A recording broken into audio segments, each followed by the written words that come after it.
I'm 3 months pregnant when my husband, a doctor, personally performs an abortion for me.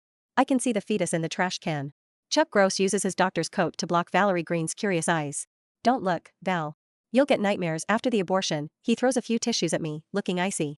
Then, he leaves with Valerie. Later, when Chuck learns the truth, he bursts into agonized tears. Can we not get a divorce? Please. As I lay on the operating table, I still couldn't believe that the man who was taking my child's life was his father. Chuck Gross bustled around, preparing everything he needed for the operation. I propped myself up and looked at him. Do we really have to do this? He's innocent. I knew I couldn't change his mind once it was made up, no matter how much I begged. I refused to give up, though. I still clung to a sliver of hope. Unfortunately, reality was always harsher than expected. I couldn't see the look on Chuck's face because he had a surgical mask on, but I could still hear his suppressed rage. I'm innocent, too. You can't put me in danger over a child's birth, can you? If you want someone to blame him for coming at the wrong time. I lay down again, feeling bitter. You were the one who brought him into this world, he snorted, his voice icier than I'd ever heard it. Since I brought him here, I can make him leave. Now, lie down and stop moving. The operation's about to start. Chuck sat on a stool but didn't move. He kept staring outside the doors. It's not too late to stop this. Even to the last second, I tried talking him out of this. He turned to look at me. You're overthinking this. I'm just waiting for Val. His words were like a bucket of ice-cold water. They soaked me through and made my blood run cold. I couldn't believe he hadn't forgotten to get Valerie Green to see me at my lowest. The doors opened, and Valerie came in, dressed in a surgical gown. Chuck gestured for her to sit beside him. A nurse approached me, wanting to administer a pain relief drip for me. I held out my hand, feeling numb. However, Chuck spoke up. She doesn't need it. She's good at enduring pain. It'll be over in a while. The nurse wanted to say something, but the look in his eyes scared her. She backed away silently. Chuck knew very well that I couldn't even stand the pain of my period cramps, let alone an operation. However, he seemed to have forgotten about this. Could a person's memories really fade so quickly? He sat between my legs and gestured for me to spread them. Since Valerie was beside him, she got a full frontal view. She frowned disdainfully, but still couldn't look away. When the instrument penetrated me, I couldn't help crying out in pain. The nurse hurried to me and held my hand. Chuck was rough. He showed no sign of being gentle with me. In the past, he would have been agonized if I'd so much as scratched my hand. Stop screaming. I should know how painful this is since I've done it so many times.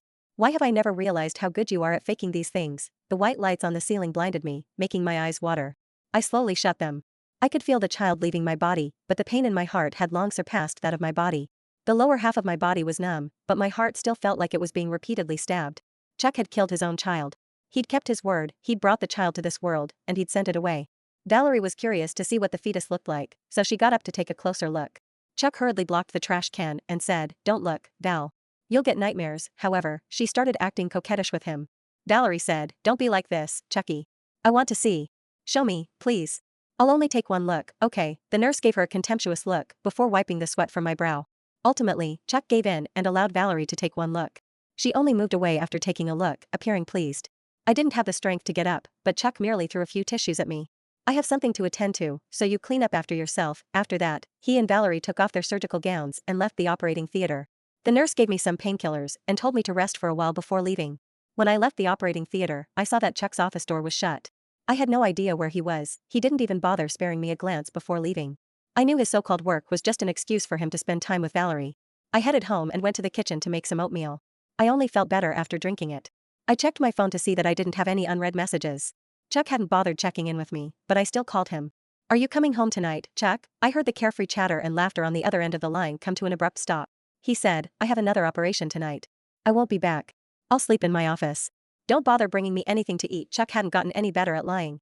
He'd already left the hospital before me, and I'd clearly heard Valerie's laughter over the phone. I smiled self-deprecatingly. Where would I find the time and energy to cook for him when I could barely care for myself? In the past, I would make him chicken noodle soup and bring it to the hospital in the middle of the night when he was working the night shift. He could never sleep or eat well when on duty. I didn't know when things had changed, but he stopped needing my concern. Valerie was now the one who brought him food and cared for him. Chuck quickly hung up, seemingly afraid that I would disturb him and Valerie.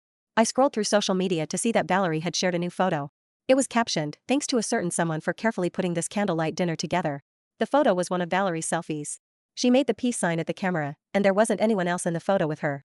However, I still sharply saw half of a man's hand in the bottom right corner. I immediately recognized it as Chuck's because he wore the wedding ring we'd bought together. I locked my phone and headed to the bedroom, falling onto the bed tiredly without even washing my face or showering. I thought about the things Chuck had done. No matter how deeply I loved him, it couldn't withstand the torment he had put me through. Chuck's mother, Marge Brown, had never liked me. On the contrary, she liked Valerie, who looked like she was easier to control. She'd originally been trying to talk Chuck into divorcing me when I'd suddenly announced my pregnancy. She'd had no choice but to suppress her displeasure.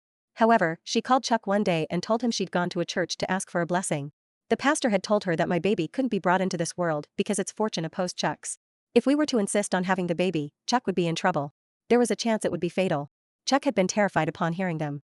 He frequently did abortions, so he thought it was the fetuses he'd aborted coming back to haunt him. So, he decided to personally abort my child. He was unmoved despite my pleas and even told me we could always have another child. This one just had to go. He forcefully dragged me into the operating theater and got rid of the baby. Only then could he rest easy. I hadn't expected him to get Valerie involved, though. I couldn't believe his mind had still been on her at a time like that. Valerie and Chuck were childhood sweethearts, but she'd later left the country to study abroad.